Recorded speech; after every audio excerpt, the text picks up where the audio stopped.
राधे राधे। देखो आज हम जो है अपने गुरु जी से आपको मिला रहे हैं। सबसे पहले स्वागत करते हैं, तिलक करते हैं। ओम स्वस्ति न इंद्रो वृद्धशर्वा स्वस्ति न पूषा विश्ववेदा स्वस्ति निस्तारक्षो अरिष्टनेमि। ओम स्वस्ति नो बृहस्पतिर्दधातु। स्वागत है गुरु जी आपका। Thank you so much, thank you so much. बैठिए गुरु जी, मैंने आपकी वीडियो देखी 56 भोग में, इन बच्चों ने बुलाया था। हाँ जी। तो मैं बहुत ही प्रभावित हुई आपसे। तो मेरी बहुत मिलने की इच्छा थी कि आपसे मिलो, कुछ बातें करो। आपका जो हंसमुख चेहरा है उसके पीछे का राज बताओ पहले। आप हंसते रहते हैं। ये तो आपने एक ऐसी बात पूछ ली जो मतलब कहते हैं ना कि हमें बहुत सारे प्रश्न है हमारी लाइफ हाँ में जी। और आंसर हमारे पास है, उसका बीज हमारे पास है और हम उस बीज पर ध्यान नहीं देते। तो कहते हैं कि जब आप मन से, भाव से, आप किसी भी चीज से, आप परमात्मा को अगर मानते हो, हाँ जी। तो आप परमात्मा को एक भाव से जानते हो कि वो बहुत प्यारा है, वो बहुत प्यारा है और वो हंसता है और हंसाता है और सबका ध्यान रखता है। जब ये बात हमें समझ में आ गई तो हमारा जो उसके प्रति प्रेम है, भाव है, वो बढ़ता जाएगा। तो आपके चेहरे पे उसका नाम लेने से इतनी मुस्कुराहट आएगी, आप जिससे मिलोगे उसको देख के मुस्कुराहट आएगी। हर पल ये लगेगा भगवान तूने कितना कुछ दिया है हमारी लाइफ में। 1000 प्रॉब्लम्स हैं, 1000 टेंशन है, लेकिन उसको भी तो ऐसे चुटकी से हटाता है और हमसे ही हटवाता है। तो हंसना एक ऐसी दवा है, इस मतलब आपका इतना भी स्ट्रेस हो, कुछ भी हो, सब खत्म हो जाता है। आपके चेहरे पे मुस्कुराहट हो ना, तो आपको फेशियल की जरूरत नहीं पड़ती, आपका फेशियल अपने आप हो जाता है। आप हंसते रहो, बस मस्त रहो और आनंद आता है मिलने में। यानी कहने का मतलब है हंसना ही जीवन है। हंसना जीवन है, मुस्कुराहट जीवन है। और जिसके जीवन में ये हंसना है ना, वो प्रेम समझ सकता है। प्रेम कैसे आएगा? प्रेम की क्या परिभाषा आप मानते हो? प्रेम जैसे प्रेम, प्यार और प्रेम दो चीजें हैं। प्यार क्या है? कंडीशंस है। प्यार में कंडीशन है, ये मेरा चाचा है, ये मेरी ताई है, मेरी बुआ है, ये मेरी माँ है, ये मेरा पति है, मेरी पत्नी है, ये मेरा जॉब है, ये मेरा बिजनेस है, ये मेरा घर है। ये सब अटैचमेंट कंडीशंस पे चलता है। और प्रेम ऐसा, उसमें कोई कंडीशन नहीं है। जैसे मीरा ने किया, कोई कंडीशन नहीं थी, उसने किया मतलब किया। भाड़ में जाए सारी दुनिया, राजा हो, रंक हो, जो जहां वो शादी करके आई, जो भी उसका जीवन रहा, उसने कुछ नहीं सोचा और उस प्रेम को पाया। राधा जी, कहने को रुक्मणी जी के साथ विवाह हुआ है, लेकिन आप राधा जी को देखो, राधा जी ने ऐसी सच्ची भक्ति की, सच्चा प्रेम किया। उसमें ये कंडीशन नहीं थी कि मुझे कृष्ण मिलना ही चाहिए, ये मेरा पति बनना ही चाहिए। उनका प्रेम था। तो और वो प्रेम के लिए कोई एज नहीं होती, उस प्रेम के लिए कोई ऐसा स्पेशल रिश्ता नहीं होता। प्रेम मतलब प्रेम, पूरे संसार से, पूरे ईश्वर से, संसार में रची हर चीज से प्रेम। नहीं, आज कलयुग के अंदर जो यंग एज के लड़के लड़कियां, आप उनके लिए क्या संदेश देना चाहोगे? मैं उनके लिए कहूंगा कि ठीक है, आप जो भी रिश्ते बना रहे हो, मैं उसको बुरा या अच्छा कहने का मेरी तो हक भी नहीं है, ना मेरा इतनी हैसियत है। पर मैं कहता हूँ कोई भी रिश्ता आप बनाओ, उसमें एक ईमानदारी रखो, उसमें एक दोस्ती रखो, उसमें आप एक कहते हैं प्योरिटी का लेवल रखो। आपका रिश्ता प्रेम प्यार में बाद में जाए, पहले एक अच्छी दोस्ती में जाए और उस दोस्ती में प्योरिटी होना, ट्रांसपेरेंसी होना, जैसे शीशा होता है ना, ऐसा रिश्ता होना चाहिए आपका कि अगर चटक भी आए तो या तो क्लियर करो या शीशा चेंज करो, कि वो चटक आनी नहीं चाहिए। आपने देखा होगा कि पुराने घरों में अगर पुराने से पुराना शीशा भी हो, लोग उसको संभाल के रखते हैं। मेरी दादी का था, मेरे दादा का था, ये उस महल का था, क्योंकि वो बहुत सुंदर लगता है। लेकिन उसमें अगर दरार आ जाए तो फ्रेम तो रखेंगे, वो शीशा बदल देंगे कि नहीं चाहिए भैया शीशा, क्योंकि दरार है, कैसे रखेंगे, कब तक चलाएंगे। तो ऐसे हमारे रिश्ते हैं कि बड़े प्यार से उसको मतलब इतने अच्छे से रखो, ईमानदारी रखो अपने रिश्ते पे। नहीं, आजकल की जनरेशन जो है इस प्रेम प्यार के चक्कर में अपने पेरेंट्स को भूलती जा रही है। तो क्या ये सही है? नहीं, ये सही नहीं है। देखो, जब आकर आप पेरेंट्स के साथ रिश्ता नहीं निभा पा रहे हो, अभी हम देखो इसमें भी चीज होती है कि जो पेरेंट्स हैं वो प्यार आपका कभी नहीं हो सकता। जो माँ है वो माँ है, जो पिता है वो पिता है, जो बीवी है वो बीवी है। आप किसी को किसी से कंपैरिजन नहीं कर सकते, सबकी अपने आप में एक अलग वैल्यू है। तो उनको सोचना चाहिए कि मैं माँ को माँ का दर्जा प्रॉपर दूं, वही ईमानदारी आ रही ना, कि माँ के भाव में माँ के साथ रहूं, पत्नी के भाव में पत्नी के साथ, प्रेमिका के भाव में प्रेमिका के साथ हो। ऐसा भी नहीं आए प्रेमिका मिल गई तो अब मैं तो जान दे दूंगा, मैं तो ये कर दूंगा, और जिस मतलब आप जिस माँ ने 9 महीने कोख में रखा वो साइड कर दिया आपने, तो ऐसा नहीं होता। हमें निभाना पड़ता है सबको। लेकिन कई बार क्या होता है, प्रेमिका की भी गलती बहुत होती है, माँ की गलती भी बहुत होती है, पति की गलती होती है, भाई की गलती होती है, दोस्त की गलती होती है, गर्लफ्रेंड की गलती होती है। इन चक्करों में आदमी इतना उलझ जाता है कि वो रिश्तों को निभा ही नहीं पाता, फिर वो सिर्फ ना मैनेज करके कट कट के निकल रहा होता है। नहीं, वो नहीं होना चाहिए। यंग एज का ऐसा हाल है। आपका भगवान के प्रति आकर्षण कैसे हुआ? आपकी भी यंग एज है, ये आप तो आप नहीं, मेरा भगवान, मैं सच बोलूंगा आपको, हाँ जी। अगर आप रुपेश से पूछेंगे, किसी बच्चों से पूछेंगे, मैंने कोई शास्त्र नहीं पढ़ा, और मैं ये कहता हूँ मैं संत नहीं बना, मुझे ईश्वर ने चुना है और बनाया है। मैं आज भी देखो जो कपड़े पहनने हैं, जैसे पहनने हैं, मैं वैसे पहनता हूँ, तपस्या भी करता हूँ, मॉडर्न तरीके से भी रहता हूँ। मेरे हिसाब से कपड़ों से संत नहीं होता, कपड़ों से भक्ति नहीं होती, भक्ति आपकी यहाँ से है। अभी अगर मैंने कपड़े वैसे पहन लिए एकदम बिल्कुल बाबा जीवन की बैठ गया और अंदर से मन अच्छा नहीं है, कुछ संत हाँ, हैं, तो उनका भी दिखावा अपना करते हैं। नहीं, हम उनको भी गलत नहीं कह सकते, सबके कर्म है। आज के टाइम में ना, हम पता से बताऊं मैं आपको, हम किसी को जज नहीं कर सकते, क्योंकि सबकी अपनी कंडीशन है, उनकी क्या स्थिति थी, कैसे वो ऐसे बने, वो उनका बैकग्राउंड क्या था, कैसा लेवल था, कैसी लाइफ वो जी रहे थे, कुछ नहीं पता। तो उनकी सिचुएशन ऐसी होती है कि उनको जब एकदम से बच्चे को आप कोई बंदा है जैसे जिंदगी में मोबाइल नहीं देखा, अभी उसको आप मोबाइल दे दो तो सोचेगा पहले जब मैं नॉर्मल था मेरे पास तो कुछ था नहीं, और अभी बाबा बनते मेरे पास ये भी आ गया, तो उसकी जो सोच है सब कुछ एकदम अलग हो जाएगी। और जो इंसान सब देख के आता है उसको कुछ नहीं रहता, उसको तो पहले ही मैं 40,000 के कपड़े खरीदता था, पहले मैं ये लाइफ जीता था, तो उसको कुछ भी है इन चीजों से उसका अटैचमेंट होगा नहीं, वो करेगा। जैसे मैं, अगर आप मेरा पूछे तो मेरे को जो होता है कि जो मुझे अच्छा लगता है मैं वो करता हूँ, और वो मुझे बेस्ट लगता है कि जो मेरा दिल है मैं वो करूँ, उसको लोग जाने कि मैं ऐसा ही हूँ।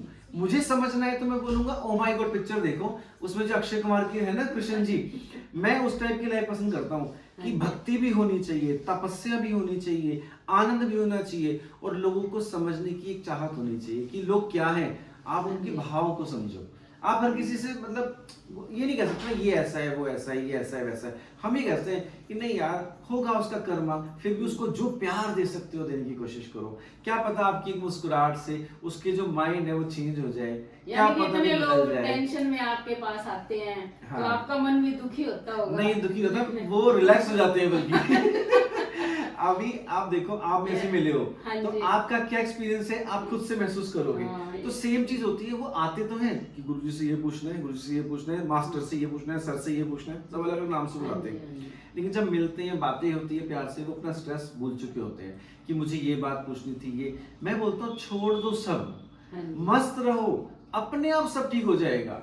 आएंगी प्रॉब्लम्स, लेकिन आपकी मुस्कुराहट, आपका वो विश्वास अपने परमात्मा के प्रति, परमात्मा क्या ये भी पता होना चाहिए, परमात्मा क्या, परमात्मा वो आपकी जो श्वास है। मैं अगर आपकी भी श्वास उठा लूं, आपकी कहानी खत्म। तो जब तक ये श्वास है तब तक कीर्तन है, तब तक डांस है, तब तक पार्टी है, तब तक मिलना है, तब तक झगड़ना है, सब कुछ तब तक है। श्वास गई, कहानी खत्म। जैसे कोरोना हुआ, इससे हाँ। लोगों ने शिक्षा भी ली, हाँ। आराम से भी रहे, हाँ। लेकिन फिर वही हाल हो गया, वही मैं हाँ, बस। वही पता क्यों हो गया ऐसा। तो ऐसा क्यों है अभी ये दुनिया को इतना कुछ कोरोना ने समझाया, फिर भी आपका क्या विचार? हमारे जीवन में हमारी जो ईगो है ना, हाँ। ईगो एक ऐसी चीज होती है कि वो ईगो ऐसे बढ़ती है और हम कदर नहीं कर पाते चीजों की, हम रिश्तों की कदर नहीं कर पाते। हम जो टाइम हमारे पास है, वो श्वास, इसकी वैल्यू नहीं करते कि कुछ नहीं पता कल ऐसी चुटकी होगी सब खत्म होगा, तो ये सोच के जियो मेरा ये आज का लास्ट दिन है और मुझे बेस्ट जीना है। जब आप ये सोचोगे, आपके दिन ऐसे निकलते जाएंगे, ऐसे निकलते जाएंगे, आपको पता भी नहीं चलेगा। आपको ये बात समझ में आ गई, उसने जो करना है, जो देना है, मुझे वो देगा। मैं मेहनत करूं, मस्त रहूं, हंसूं और जिंदगी को बड़े आराम से जीऊं। अगर उसने मुझे सड़क से उठाना है, वो उठाएगा। बहुत से एग्जाम्पल है, आप लोगों ने देखे होंगे, बंदा बिल्कुल नीचे बैठने वाला बंदा ऐसे आसमान में पहुंच गया। अगर मेहनत से सब कुछ मिल जाता तो मेहनत तो बहुत, तो मैनेजर है, सेक्रेटरी है, सीईओ कंपनी में काम करते हैं, वो ज्यादा मेहनत करते हैं पर वो तो नहीं पहुंच पाते उस लेवल तक। तो जब समय आता है ना, ईश्वर जब चाहेगा वो आपको देगा। तो तो कोरोना आए चाहे कोई सी नहीं, इसका बीमारी आए, मतलब लोग मेहनत करनी छोड़ दें। नहीं नहीं, मेहनत तो जरूर करनी है। अच्छा। ईश्वर ने बताया कि आप मेहनत करो, आपकी मेहनत कभी मत छोड़ना। इस चीज को समझना बहुत जरूरी है हाँ जी। कि मेहनत कभी नहीं छोड़नी। लेकिन आप ये भी मत सोचो ना कि आप मतलब जिस चीज को छल कपट सब चीजों से पकड़ने की कोशिश कर रहे हो और उसके प्रति आपको खुशी ही ना मिले, आप अकेले रह जाओ, ऐसी मेहनत का क्या फायदा। आप मेहनत करो, लेकिन उस मेहनत में उस परमात्मा को जोड़ो जिसके साथ आपकी सांसें जुड़ी हैं। मतलब परमात्मा चाहे आप किसी भी नाम से पुकारो, ये सोचो कि मैं 2 मिनट रोज थैंक यू कहूंगा, मेरी सांस चल रही है, जब मैं उठूं बोलूं मैं जिंदा हूं आज भी मैं आज जिंदा हूं, ये उसकी कृपा है। सुना है आप जो है तपस्या करते हैं इतनी, यानी कि 48 घंटे की, इससे भी ज्यादा वो कैसे कर लेते हैं, जबकि आज के बच्चों को तो कोई 1-2 घंटे को खड़े हो जाओ वो ही नहीं सकता। मैं आपको सच बोलूं, मैंने वही, ऐसे तो लंबा डिस्कशन चल जाएगा, लेकिन मैं आपको सच बताऊं, मैं नहीं करता, वो सब करवाता है मुझसे। वो क्या चीज है, क्या एनर्जी है कि मैं कहाँ खड़ा हो सकता था, मेरे पैरों में ताकत देता है वो कहते हैं ना, आपके अंदर जब वो प्रेम आता है ईश्वर के प्रति, जब आप लोगों से प्रेम करने लगते हो, समाज को समझने लगते हो, लोगों के दुख को समझने लगते हो, तो मन आता है प्रभु मुझे इतनी ताकत दे कि मैं चाहे 1 घंटे के लिए, चाहे 4 घंटे के लिए, चाहे 3 दिन के लिए खड़ा हूं और वो तपस्या मेरे लोगों को समर्पित हो, पूरी दुनिया को समर्पित हो, इस धरती को समर्पित हो जहां हम रहते हैं। आप जैसे लोग मुझे मिलते हैं, बच्चे मिलते हैं, सब लोग मिलते हैं, तो ये उसकी तो कृपा है, वरना हम कहाँ मिलते। तो वो सोचो इतना प्रेम करता है कि हमें इतने अच्छे लोगों से मिलाता है और कितना आनंद है।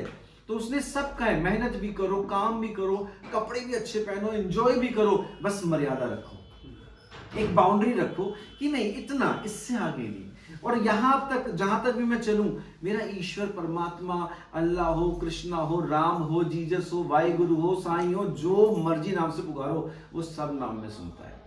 वो जल है। आज इस प्लेनेट पे हम क्यों रहते हैं? क्योंकि यहाँ जल है। अगर यहाँ पे वाटर ना होता तो हम कैसे रह पाते? हमारी बॉडी में 71% है।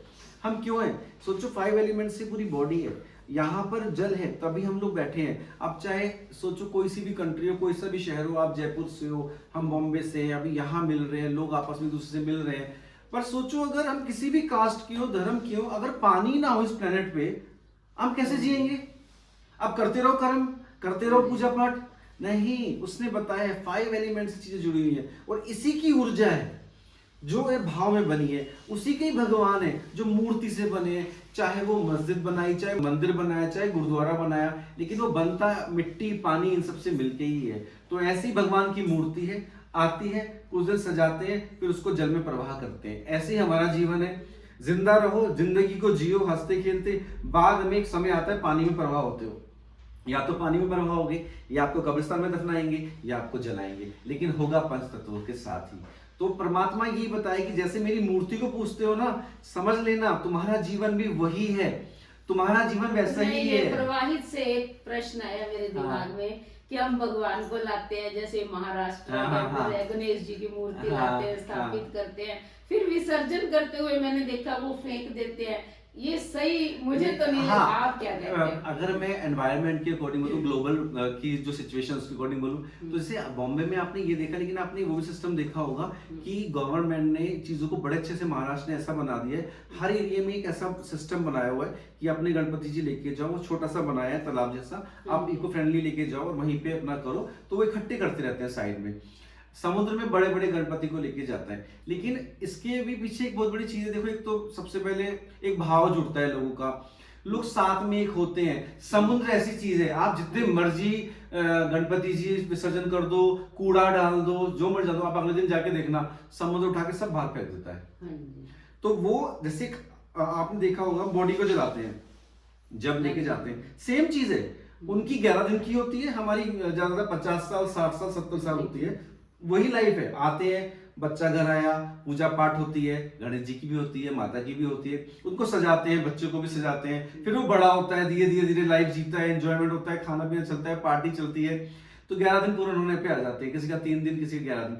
ऐसे हमारे 50 साल 40 साल 60 साल पूरे होते हैं, फिर हमें बड़े प्यार से समय आ जाता है कि चलो विसर्जन करने जाना है इनका, तो बॉडी को लेके जाते हैं सजा के, फिर उसका विसर्जन होता है, फिर उसको मटके में भर के डाल देते हैं। उस टाइम कोई सोचता है कि यहाँ कितनी बॉडी जलाई, अरे हम इसको अग्नि में डाल रहे हैं, हम ये क्यों, मतलब बॉडी जलेगी, इसका धुआं उठेगा, कितना वो गलत है, क्या चीजें हैं। तो भगवान ने ये बोला है कि ये एक ऐसी चीज है स्कीम है, आप इसको समझ जाओ कि जैसे मैं आ रहा हूं ना भगवान के रूप में 11 दिन, वैसे ही तुम भी आते हो।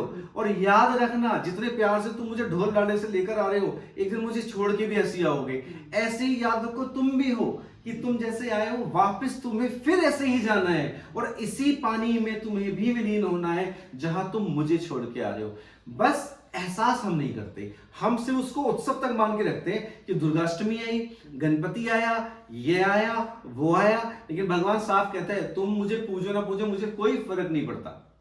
मैं सिर्फ और सिर्फ उन पंच तत्वों से, उस पानी से जुड़ा हूं, उस जल से जुड़ा हूं, मैं तुम्हारे इमोशन से जुड़ा हूं, मैं तुम्हारे प्यार से जुड़ा हूं, मैं तुम्हारे उस दिल से जुड़ा हूं। जब तुम श्वास लेते हो, जब तुम हंसते हो, जब किसी से बात करते हो, मेरी पूजा सबसे बड़ी वही है। फिर जब तुम साथ बैठ के चाहे किसी मूर्ति को सजाओ तो तुम्हारे भाव जुड़ेंगे।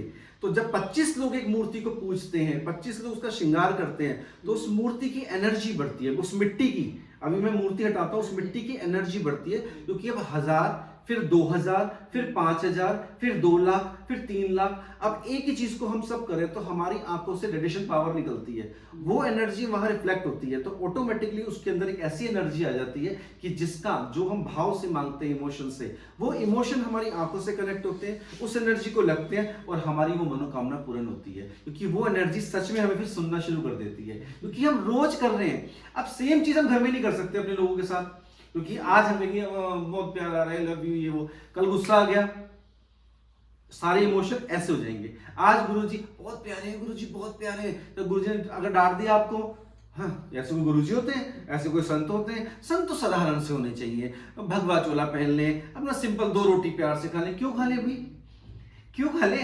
हमें भी जिंदगी जीने का हक है। हम ये आप क्यों सोचते हो? आप लोग एक उस तरीके से लेके चलो, हर एक चीज की एक पद्धति है। ये डॉक्टर है, अब डॉक्टर का काम करेगा, वकील का काम करेगा, मैथ का टीचर मैथ का काम करेगा, इंग्लिश का टीचर इंग्लिश का काम करेगा, और लाइफ टीचर का काम करेगा।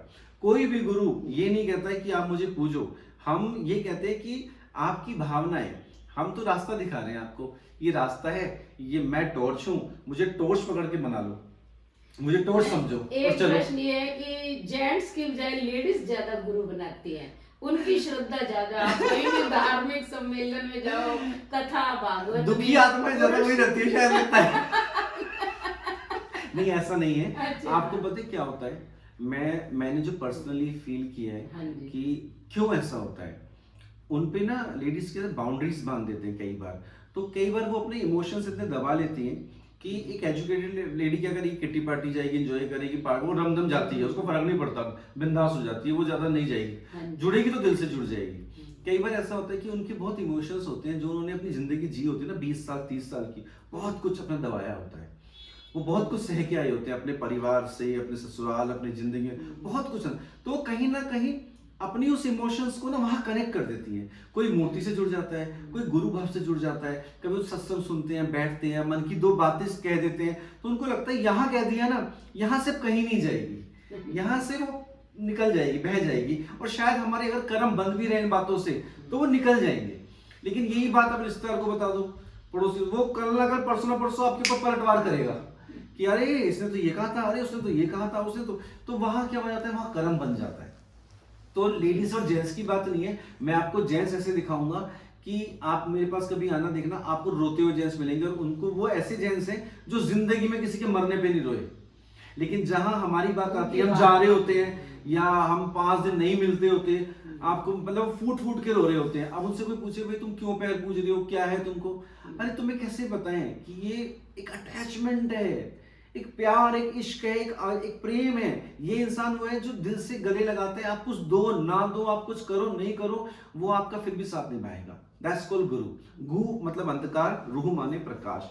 अंधकार से जो प्रकाश की ओर लेके जाता है, एक रूहानियत किरण दिखाता है, वही गुरु है, वही मास्टर है। उसके लिए कोई बड़ी पदवी, बड़ा लेवल, बड़ा नाम की जरूरत नहीं है। गुरु मतलब गुरु। और गुरु तपस्वी गुरु। गुरु का स्थान तो भगवान से भी बड़ा बताया गया है। तभी बोलते हैं गुरु ब्रह्मा गुरु विष्णु, लेकिन अभी लोग उसमें में नहीं लेते ना। अब तो क्या है, कोई अगर कथा कर देता है तो उनके लिए वो गुरु, अगर वो फेमस है, अगर कोई, लेकिन जो रियल गुरु होते हैं वो यही है जो तपस्वी होते हैं। तप, आपके जीवन में तप जरूर होना चाहिए। तप के और तप जब होगा ना, वो अपने आप झुकता जाएगा। आपने देखा होगा जो पेड़ होता है ना, जिसमें बहुत सारे फल लगे होते हैं, वो हमेशा आपको झुका हुआ मिलेगा, और जो ऐसे होगा वो तना हुआ मिलेगा, फल नहीं होंगे। नहीं, जैसे भागवत में बताया हुआ है कि सन्यास आश्रम में जाके, ये पहले गृहस्थ आश्रम को ज्वाइन करके उसके बाद व्यक्ति को सन्यासी बनना चाहिए। लेकिन क्या बाल्यावस्था में या यंग एज में सन्यास व्यक्ति ले ले, हाँ। तो वापस गृहस्थ की ओर उसका ध्यान भटकता है या नहीं भटकता? मैं ये कहता हूँ कि पहली बात तो पता नहीं, मेरा पर्सनली है ये, हाँ। मतलब मैं किसी के लिए नहीं हाँ। बोलता, सब लोगों की बड़ी अच्छी सोच है, सब है। मेरे लिए ये है कि इसकी कोई अवस्था या इसका कोई आप डिसीजन नहीं रखते, ये अवस्था, ये अवस्था, जैसे वर्ण व्यवस्था हाँ, बनाई, आश्रम मुझे बनाई, लगता है ये फीलिंग होती है, हाँ। परमात्मा आपको चुनता है। एक तो आप खुद से कभी संत नहीं बन सकते, और जो खुद से संत बनता है ना, वो बड़े मतलब सिस्टम से बनाएगा। किसी को ये पता चल जाए, किसी को ये ना जाए, मैं लोगों को ऐसे ट्रीट करूं, मैं ये करूं, मैं वो बनाऊं, मेरा ये आश्रम हो, मेरा वो, ये सब। और जहां मेरा मानना है, मुझे लगता है कोई अवस्था नहीं है। आपको कभी भी किसी से मोहब्बत हो सकती है, आपको कभी भी किसी से इश्क हो सकता है, आप कभी भी किसी के लिए पागल हो सकते हो, आपको कभी भी कुछ भी आपको फील हो सकता है। और दूसरी चीज, आप ग्रस्त कहाँ नहीं जीते। आपको मैं ऐसे महात्मा दिखाऊंगा जो सब कुछ छोड़ चुके, लेकिन फिर भी वो बर्तनों में तो खाना खा रहे हैं। बर्तन फैक्ट्री में बनते हैं, कपड़े कहाँ से आते हैं, कपड़े फैक्ट्री में बन के आते हैं। आश्रम जो बनाएंगे वो घर जैसा ही हो गया। लोग फ्लैट बनाते हैं, कोठी बनाते हैं, वो आश्रम बना। मैं संतों की बात बोल रहा हूँ। फोन चाहिए ही चाहिए, व्हाट्सअप चाहिए ही चाहिए, लोगों से कनेक्शन बनाना ही पड़ता है। भगवान जी की मूर्ति सजाएंगे वहां, भैया उनको पोशाक पहनानी ही करना है, दान लेना ही पड़ता है। तो कहां से ग्रस्त अलग हुए? इन चीजों को ग्रस्त से उन चीजों में जोड़ सकते। आप चाहे संत रहो चाहे कुछ रहो, ये चीजें आपके साथ हमेशा चलती आई हैं, चलती रहेंगी। संतों के पास ऐसी चीजें होती हैं तो गृहस्थी करते, ये काहेगा संत है। तो ये हाँ, शानदार शांत में रह तो रहे वही हैं, मैं बता रहा हूँ, मस्त इस गाड़ी में जाते हैं, मोबाइल है, एप्पल फोन है, तो ये तो संत हुए ही नहीं। यही तो बात है कि वो ये कहते हैं कि नहीं, ये बहुत अच्छी बात है कि आपने बड़ा अच्छा क्वेश्चन किया। अभी आप सोचो, अभी आप मुझसे जुड़े, ठीक है, अभी आपकी तो बात ही नहीं, सुनिए, मैं आपको आंसर देता हूँ कि अभी मैं डॉक्टर नेचुरोथेरेपिस्ट, मैं I was in Singapore 4 years, मैं लंदन रहा, मैं फिल्म इंडस्ट्री में भी रहा, तो लाइफ बड़ी अच्छे लेवल पे जी कर अच्छी लाइफ जी, नैरोबी, दुबई, सब जगह घूम के आए। बाद में भगवान ने संत बनाया, तो ऐसा नहीं कि कुछ था नहीं और भाई अब संत बन के क्या काम आएगा, ठीक है। दूसरा चीज होती है कि अभी मान लो आज आप मुझसे जुड़े, अब आपका कोई स्ट्रेस था या आपका मन परेशान था, आपका दिल अच्छा हुआ, आपका शायद कोई काम भी अच्छा हुआ, तो आपका दिल होगा कि मेरा एक बड़ा अच्छा, मेरा आपकी खुद की इच्छा से आपका मन करेगा मैं गुरुजी के लिए टी शर्ट खरीद लेती हूँ, आपकी फीलिंग खुद की हुई। अभी सेम चीज होती है कि आदमी जब मिलता जाता है तो उसका, जैसे आप किसी के घर पे जाते हैं तो गिफ्ट लेके जा रहे हैं कि चलो मैं इनको ये दे दूं, आपका मन हो मेरे पास कोई कमी नहीं है, मैंने ये दिला देती हूँ, मेरा मन है गुरुजी को देने का, ये आपकी इच्छा हुई। आपको उन्होंने जबरदस्ती आपके वो गन रख के तो मांगा नहीं। तो क्या होता है, जैसे आपकी हुई, आपने ये दिया, दूसरे ने कुछ छोड़ दिया। फिर कुछ संत ऐसे होते हैं पॉलिटिकल लेवल पे जुड़ जाते हैं कि वो व्हाइट ब्लैक ये सब चलता है, पता नहीं क्या क्या, फिर वो चीजों में, फिर वो संस्थाएं बना रहे होते हैं, फिर वो आश्रम बना रहे होते हैं, ये सब चल रहा होता है, वो एक अलग सिचुएशन है। उसमें कुछ लोग बड़े अच्छे भी हैं, लेकिन अभी जो आपको लोग दे रहे हैं, अब मुझे अभी तो अभी 1 थी,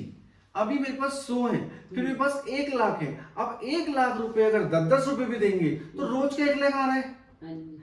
अभी 2 करोड़ लोग मेरे फॉलोअर्स बन गए, तो 2 करोड़ अगर 1-1 रुपये भी देंगे तो डेली का 2 करोड़ आ रहा है। अब 2 करोड़ आएगा, कहाँ स्पेंड करेगा बंदा? हॉस्पिटल बनाएगा, स्कूल बनाएगा, ये बनाएगा, मोबाइल मर्सिडीज लेके निकलेगा ही निकलेगा। किसने दिया?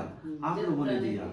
और जनता जब देती है तो लेने वाले की भी जिम्मेदारी बन जाती है कि वो किस हिसाब से उसको यूज कर रहा है। तो कई बार मुझे बोलते हैं कि आपके गुरुजी इंस्टाग्राम पे तो 74 फॉलोअर्स हैं, आपका तो यूट्यूब चैनल भी नहीं है, था आपने बंद कर दिया, तो क्यों आप फेमस नहीं हो? जबकि मेरे लिए फेमस होना बड़ा इजी है, मैं आज कोई चैनल पकड़ लूं, ये कर लूं, सब कुछ हो जाएगा।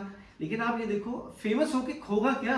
फेमस तो मुझे पता है होना ही है, लेकिन जब आपकी सुंदरता, आपकी सब चीजें रहती है ना, तो बहुत संभल के चलना पड़ता है, क्योंकि आज आपसे जो चिढ़ेगा वही आपको बदनाम करेगा। आज तक आपने कभी सुना है किसी बाहर के अननोन नॉर्मल ऑडियंस ने आके किसी का नाम बदनाम किया हो। साथ रहने वाले, साथ जो होते हैं, चाहे वो फैमिली में हो, चाहे वो आश्रम में हो, चाहे वही लोग बदनाम करते हैं और वही लोग कहते हैं इन चीजों को। और तभी कहते हैं जब सिचुएशन होती है। अगर किसी के साथ गलत हो रहा है, स्टार्टिंग से रोकना चाहिए ना, उस चीज को खत्म करना चाहिए। सहन करके करके मेरे साथ भी बड़ी बड़ी सिचुएशंस आई लाइफ में, बहुत उतार चढ़ाव देखे, लेकिन एक चीज समझ में आई कि मैं ये बोलता हूँ, मेरा कोई फॉलोअर्स बने नहीं बने मुझे फर्क ही नहीं पड़ता, मेरे लोग जुड़े फर्क ही नहीं पड़ता। मुझे प्राउड है कि मैं संत हूँ, मैं अपने ऊपर फक्र करता हूँ। इतना बुरा टाइम था जब कई बाबा जी का बहुत न्यूज में आ रहा था, लेकिन उस टाइम पे मैं धोती पहन के फक्र से निकलता था। अरे उसने किया है, किसी ने किया है, क्या सिचुएशन होगी, क्या होगी, उनका होगा ना। हर डॉक्टर तो गंदा नहीं, हर इंसान गंदा नहीं, हर लेडीज गंदी नहीं, हर जेंट्स गंदा नहीं, हर बच्चा गंदा नहीं, जजमेंट नहीं कर सकते। और दुनिया में हर तरीके के लोग हैं, अच्छाई है तो वहाँ बुराई भी है, हर तरीके के लोग हैं। लेकिन अभी मैं उनका सोच के अपने आप को नहीं अरे अब मुझे भी लोग ऐसे कहेंगे, नहीं, अपने को तो फक्र है कि भगवान तूने बहुत कृपा की है। और जो मुझे समझेगा, मुझे जानेगा या किसी और को भी जानेगा, वो चाहे रिश्तों में हो, कहीं भी हो, वो चीज को संभालेगा। अगर कोई गलत है, आप कोशिश करो उसको ठीक करने की, आप उसे बदनाम करके फैलाओ मत, चीजों को खराब मत करो। आप चाहो तो ठीक कर सकते हो। आप तब कब ठीक करते हो जब सब बहुत बड़ा लेवल बन जाता है, उससे पहले ही कर देते हैं ना, डंडा दिखा देते हो, चीज समझ जाती है। तो है कुछ चीजें हैं इसमें, पता क्या होता है कि हमें खुद समझना पड़ेगा। अभी आप मेरे पास बैठे हो, अभी आप मुझसे अकेले में मिलोगे, बातें करोगे, क्या तो ये आपका एक्सपीरियंस होगा कि आपको लग कैसा रहा है।